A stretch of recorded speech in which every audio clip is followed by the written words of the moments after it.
अगर आपको ये कहानी देख के मजा आए तो हमारे चैनल चमंतु टीवी को जरूर सब्सक्राइब करें।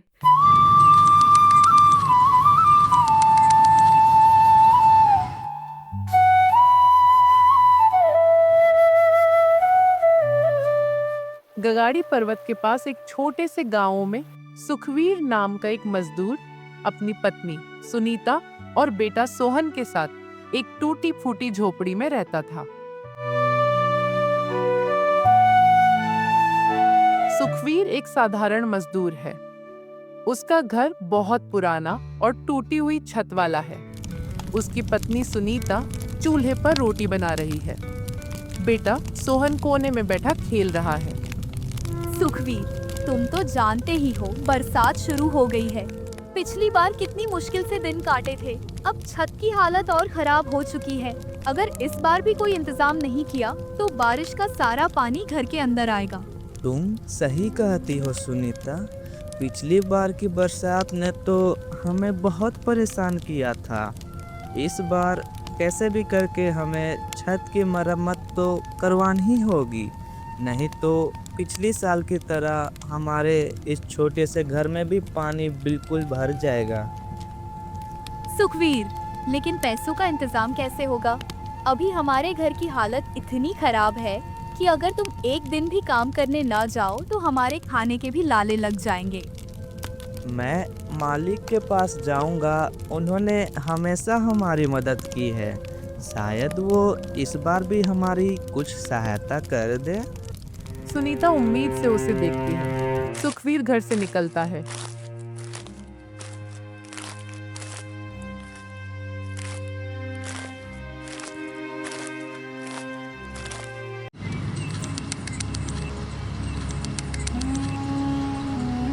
मालिक का घर। सुखवीर मालिक के घर पहुंचता है। मालिक, आप तो जानते ही हैं मेरा घर बहुत पुराना है और टूटा फूटा है। बरसात अब शुरू हो गई है और छत जगह जगह से टूटी है।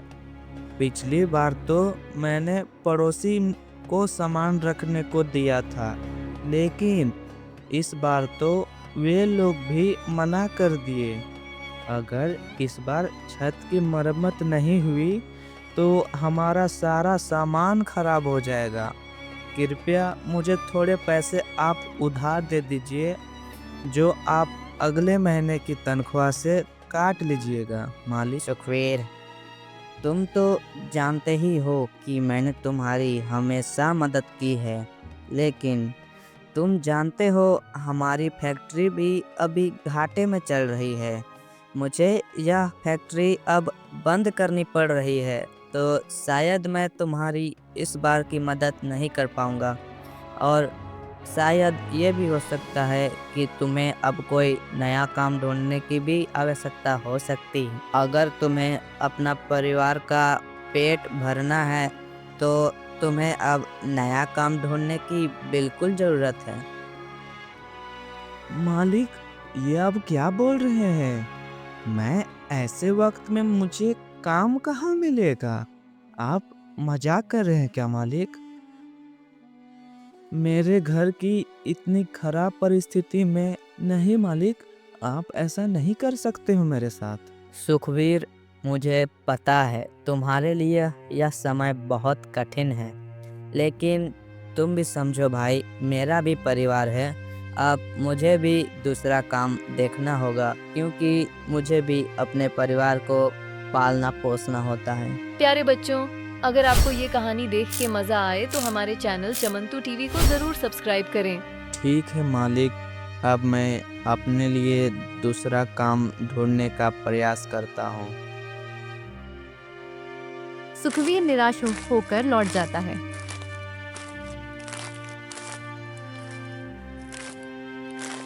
घर पर सुखवीर और सुनीता की बातचीत। सुखवीर घर लौटता है। सुनीता उसका उतरा हुआ चेहरा देखकर समझ जाती है कि कुछ अच्छा नहीं हुआ। सुखवीर, क्या हुआ? मालिक ने पैसे देने से मना कर दिया। हाँ सुनीता, और उन्होंने फैक्ट्री भी अब बंद कर दी। अब तो मेरे पास वहाँ पे कोई काम भी नहीं है। तो मैं सोच रहा हूँ कि मैं अब कोई नया या फिर दूसरा काम खोजूं। ठीक है सुनीता, अब मैं चलता हूँ। मुझे अब कोई नया काम ढूंढना होगा ताकि मैं अपने घर को चला सकूं। सुखवीर, ऐसी बरसात में कहाँ काम मिलेगा? जब काम ही नहीं है तो छत की मरम्मत कैसे होगी? सुनीता, तुम परेशान मत हो। कल मैं जरूर कोई ना कोई काम ढूंढ लूंगा। तुम भगवान पे भरोसा रखो। भगवान एक समय के बाद सब कुछ अच्छा कर देंगे। काम की तलाश। अगले दिन सुखवीर सुबह सुबह काम की तलाश में निकलता है।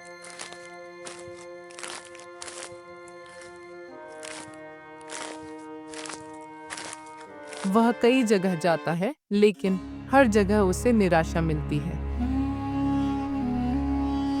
सुनिए सेठ, क्या आपको यहाँ पे कोई मजदूर की ज़रूरत है? मैं काम ढूंढ रहा हूँ। मुझे पहले वाले काम से निकाल दिया गया है।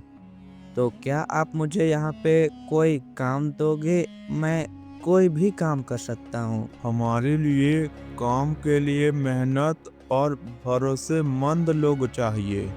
क्या तुम काम कर सकते हो? जी मालिक, मैं बहुत ही परिश्रमी हूँ। मैं बहुत मेहनत करूँगा। आप मेरी बातों पर भरोसा कीजिए। मैंने खेतों में काम किया है, निर्माण कार्य में भी अनुभव है। मैं कोई भी काम करने के लिए तैयार हूँ। तुम पहले मेरी बात पूरी सुनो। अभी हमारे पास कोई काम नहीं है। अगर भविष्य में कोई काम होगा तो मैं तुम्हें जरूर बताऊंगा। सुखवीर मायूस होकर वहां से चला जाता है।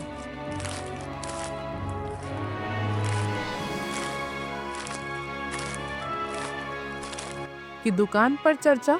सुखवीर थक हार कर एक चाय की दुकान पर बैठता है। वहीं कुछ लोग अखबार पढ़ते हुए बारिश की चर्चा कर रहे हैं। सुनो भाई, अखबार में आया है कि इस बार 1 महीने तक लगातार बारिश होगी। तुम क्या मजाक कर रहे हो भाई? अखबार वाले तो कुछ न कुछ अफवाह तो फैलाते ही रहते हैं। लेकिन भाई, यह सच भी तो हो सकता है। पिछले साल तुमने नहीं देखा था कि कितनी वर्षा हुई थी? हाँ भाई, हमें सचेत रहना होगा, नहीं तो इस साल की बारिश हमारी कैसे कटेगी? अरे, ये दोनों क्या बात कर रहे हैं? अगर ऐसा हुआ तो मैं अपने परिवार को लेके कहाँ जाऊंगा? हे भगवान, अब तुम ही कुछ ऐसे करो। हे भगवान, अब तुम ही हमारी सहायता करो।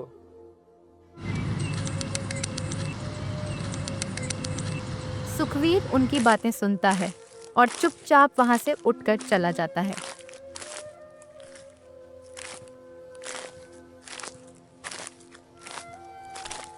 सोहन की तबीयत खराब।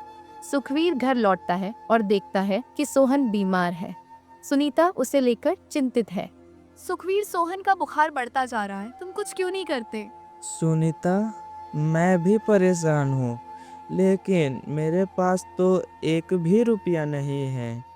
सोहन के लिए दवाइयाँ कहाँ से लाऊं? सुखवीर, मुकेश के पास जाओ, वो हमारी मदद जरूर करेगा। ठीक है सुनीता, मैं मुकेश भैया के पास जा रहा हूँ। वो शायद हमारी मदद कर सके।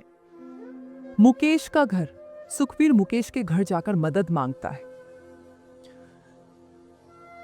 मुकेश भैया, मेरा बेटा बहुत बीमार है। मुझे थोड़े पैसे उधार दे दीजिए। मैं आपका यह एहसान जिंदगी भर नहीं भूलूंगा। मेरा परिवार अभी बहुत कठिन समय से गुजर रहा है, तो कृपया करके आप हमारी थोड़ी सहायता कीजिए। मैं आपका जिंदगी भर आभारी रहूंगा। सुखवीर, मैं तुम्हारी तकलीफ समझता हूँ, लेकिन मैं यार खुद परेशान हूँ। मैं तुम्हारी इस समय मदद तो नहीं कर सकता। तुम किसी और को देख लो। मुकेश की पत्नी अंदर से सुनती है और उसे फटकारती है कि उसने मदद क्यों नहीं की, लेकिन मुकेश फिर भी मना कर देता है। मुखिया जी के पास आखिरी उम्मीद के साथ सुखवीर मुखिया जी के पास जाता है।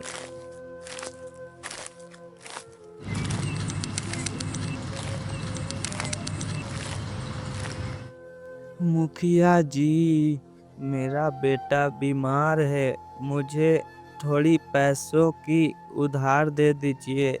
मैं सब जगह कोशिश कर चुका हूँ, लेकिन कोई भी मेरी मदद करने को तैयार नहीं है मुखिया जी। मैं बहुत परेशान हूँ। सुखवीर, मुझे तुम्हारी हालत देखकर बहुत दुख हो रहा है, लेकिन इस बार सरकार ने मुझे फंड नहीं दिया। मैं अभी यार खुद कर्ज में हूँ। कर्जा ले लेके मैं भी बहुत परेशान हो चुका हूँ, तो मैं तुम्हारी मदद नहीं कर सकता। तुम किसी और को देख लो। सुखवीर के पास अब कोई रास्ता नहीं बचता।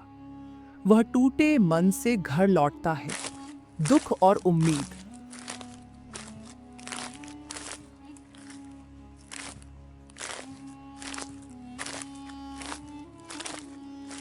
घर में सोहन ठंड से कांप रहा है। सुनीता रो रही है। सुखवीर उदास कोने में बैठा है। तभी बाहर से किसी भिखारी की आवाज आती है। घर के अंदर कोई है? मुझे बहुत भूख लग रही है। मैंने बहुत समय से कुछ नहीं खाया है। घर के अंदर कोई है तो मुझे कृपया करके कुछ खाने को दो। अरे, बाहर भिखारी आया है। मुझे उसकी मदद करनी चाहिए, क्योंकि मैं जहाँ जहाँ भी गया हूँ वहाँ से मुझे कुछ मदद प्राप्त नहीं हुआ। मुझे किसी की मदद करनी चाहिए, मगर मेरे घर में तो कुछ भी खाने योग्य नहीं है। अरे, वहाँ पे थोड़े चावल रखे हुए हैं। मैं यह चावल ही उस भिखारी को दे देता हूँ। सुनो भाई, मेरे घर में तो आखिरी बस यह कुछ चावल बचे हैं। तुम यह खा लो, तुम्हारी भूख मिट जाएगी। अरे सेठ, आपका धन्यवाद। मैंने भी बहुत जगहों से खाना मांगा, लेकिन मुझे किसी ने खाना नहीं दिया। शायद आप बहुत भले इंसान हो, क्योंकि आप मुझे खाना दे रहे हो।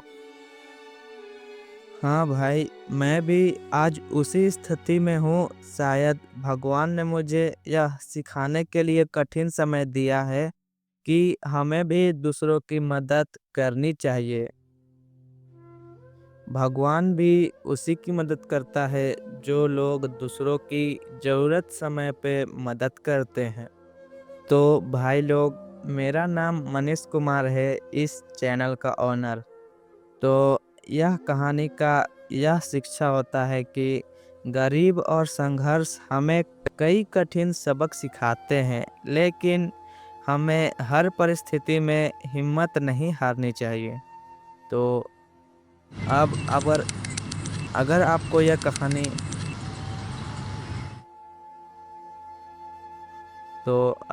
यह कहानी पसंद आई हो तो आप इस चैनल को सब्सक्राइब कर लीजिए, और हो सके तो एक लाइक और एक प्यार भरा कमेंट आपकी ओर से बिल्कुल कीजिए।